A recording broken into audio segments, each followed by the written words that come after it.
Dear audience, আসসালামু আলাইকুম। আজকে দেখাবো গুরুত্বপূর্ণ একটি প্রোগ্রাম। এই প্রোগ্রামটি অনেকেই পারে না। যেরকম দেখুন, এখানে আমাদের সেলাই রাইট সাইডে কেটে যাচ্ছে। এই যে রাইট সাইডে কেটে যাচ্ছে, কিন্তু বাম সাইডে ঠিক আছে। আমরা যখন চালাই তখন আমাদের রাইট সাইডে কেটে যায়, কিন্তু বাম সাইডে ঠিক থাকে। এটা আপনি অটো কোথা থেকে এটা ঠিক করবেন, এমনকি ম্যানুয়ালি কোথা থেকে ঠিক করবেন, সেটা এই ভিডিওতে আমি দেখানোর চেষ্টা করব। তো ভিডিওটি কন্টিনিউ করতে শুরু করুন। আমি চালিয়ে দেখাচ্ছি একবার, ভালো করে খেয়াল করুন। এই যে আমাদের স্টিচ কিন্তু কেটে গেল। এই যে ভালো করে খেয়াল করুন, এই যে স্টিচ কেটে গেছে, এই যে স্টিচ কেটে গেছে।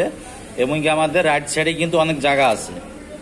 বন্ধুরা ভালো করে খেয়াল করুন, আমাদের রাইট সাইডে অনেক জায়গা আছে। এই যে আমাদের ফিডের রাইট সাইডে জায়গা আছে, বাট নিডলটা বাম সাইডে চলে আসছে। এখন এটা আমি কোথা থেকে ঠিক করব, কিভাবে ঠিক করব, অটোতে কিভাবে করব, এমনকি ম্যানুয়ালি কিভাবে করব, আমি আরেকবার চালায় দেখাই। এই যে দেখুন, একদম ফিডটা কিন্তু আমার লেফট সাইডে চলে আসছে, এমনকি রাইট সাইডে আমার অনেক জায়গা আছে। এখন এটা আমি রাইট সাইডে নিব। কোথা থেকে নিব সেটা দেখাচ্ছি। এটার জন্য এম বাটন চাপ দিয়ে ধরতে হবে 6 সেকেন্ড। আমি চাপ দিয়ে ধরলাম 6 সেকেন্ড। তারপরে 7 নাম্বার চেক প্রোগ্রাম আসতে হবে। চেক প্রোগ্রাম আসার পরে 5 নাম্বারে আসবো, ঠিক আছে। আইসা কলম বাটন চাপ দিব। এখন দেখুন, এখানে -12 আছে। আমি মাইনাস করলে হচ্ছে লেফট সাইডে আসবো, আর প্লাস করলে হচ্ছে রাইট সাইডে আসবো। তো এটা যেহেতু মাইনাস করা আছে, তাই আমি প্লাস করব। এটা আমি প্লাস করতেছি। আর নিডলের দিকে তাকান, নিডল কিন্তু আমার এই যে রাইট সাইডে আসতেছে। ভালো করে খেয়াল করুন, এই যে নিডল রাইট সাইডে আসতেছে।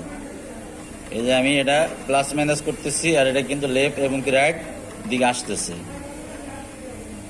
এখন আমি এটা রাইট সাইডে আনলাম। আমি +10 রাখলাম, +10, অথবা আরো কম রাখলেও হবে। আমি 5 রাখলাম। রাখার পর আমি চালাই দেখবো আমার ঠিক আছে কিনা। যদি ঠিক না আসে তাহলে আমি সেই ক্ষেত্রে আবার দেখবো, ঠিক আছে। তারপর আমরা ম্যানুয়ালে দেখাবো। এবার আমি একটু চালাই দেখাই।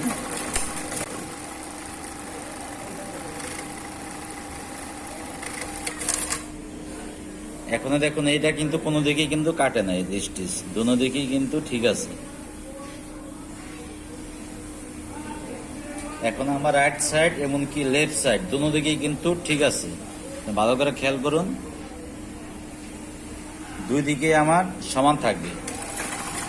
লেফট সাইড এমনকি রাইট সাইড ঠিক মিডল বরাবর আছে। আমার লেফট সাইডেও জায়গা আছে ফিডের, রাইট সাইডেও কিন্তু ফিডের জায়গা আছে। এখন ঠিক মিডল পয়েন্টে আছে। এখান থেকে কিন্তু আপনি মিডল করে নিতে পারবেন।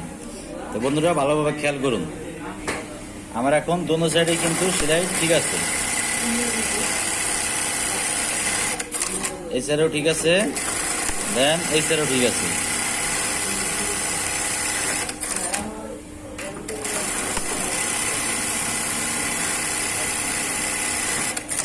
ওকে, আমার কোনো সেলাই কিন্তু কাটে নাই। এই যে একদম ঠিক আছে, কোনো সেলাই কাটে নাই। এবার দেখাবো ম্যানুয়ালি কিভাবে আপনারা দেখবেন। বন্ধুরা এবার আমরা ম্যানুয়ালে দেখাবো। ম্যানুয়ালে যদি আপনারা করতে চান তাহলে এই যে দেখুন, এখানে একটি এলিং স্ক্রু দেখা যাচ্ছে। এখানে দেখুন একটি 5 মিলি এলিং স্ক্রু আছে। এই যে এখানে হচ্ছে ববিন ইন্ডার। এই ববিন ইন্ডার এটা খুলে নিতে হবে। ববিন ইন্ডার এটা খোলার পরে এই যে 5 মিলি যে এলিং স্ক্রুটা আছে, এখানে লুজ দিতে হবে। এখানে লুজ দিলেই আপনার এই নিডল বারটা লেফট রাইট সব দিকে আপনি নিতে পারবেন ম্যানুয়ালি। এটা যেহেতু সেট আছে, আমি আর খুলে দেখাইলাম না, আমি জাস্ট আপনাদের দেখাই দিলাম কিভাবে আপনারা করবেন। যেখান থেকে খুলে স্ক্রুটা লুজ দিলেই আমাদের নিডল বার লেফট রাইট এমনকি দোনো সাইডে আপনি মুভমেন্ট করাতে পারবেন। এই যে এই স্ক্রুটা লুজ দিতে হবে। এই স্ক্রুটা লুজ দিলে আপনি লেফট রাইট সব দিকে নিতে পারবেন। কারণ এটাই হচ্ছে আপনার নিডল বার মোটর স্ক্রু, লেফট এবং রাইট দোনো সাইডে মুভমেন্ট করে। তো বন্ধুরা দেখলেন আমরা কিভাবে আপনার যদি স্টিচ কেটে যায় তাহলে সেটা কিভাবে ঠিক করবেন, ম্যানুয়াল এবং কি অটো কিভাবে করবেন, দুটোটাই আমরা দেখানোর চেষ্টা করছি।